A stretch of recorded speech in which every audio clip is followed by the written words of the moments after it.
أنا. السلام عليكم اختي، بخير؟ السلام. بس عليك. الحمد لله. عسمك الله. سارة. ساره باغا ديري النداء ديالك ولا؟ وي. ساره فايت تزوج يا ساره؟ وي. عندك شي وليدات؟ عندي ولد الله يصلحو لك. شحال في عمرو؟ عمره 13 ans. 13 عام. خيزو. الله يصلحو لك.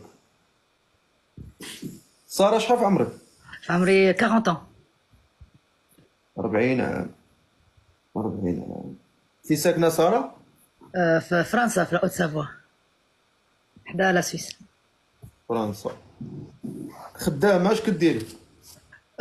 دابا حبست الخدمة على شي ظروف، سينو خدامة في ليموبيلي وفي التوريزم. مزيان، الله يسهل عليك. ما عندك حتى شي بليه بعدا خايبه كديريها كارو ولا كتكني ولا كتمشي نعم. ولا كتصلي شويه ولا وين؟ خطرة خطرة. نعم. خطرة خطرة. الله يهدينا.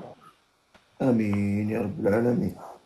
وهذا الراجل اللي كتقلبي بغيتي تزوجي به اختي ساره، شحال بغيتي يكون في عمره ما بينه وبين؟ entre 40 و 50. من 40 ل 50. انت عندك الاوراق ولا الجنسيه؟ جنسية. جنسيه. وتبغي تجيبيه من المغرب؟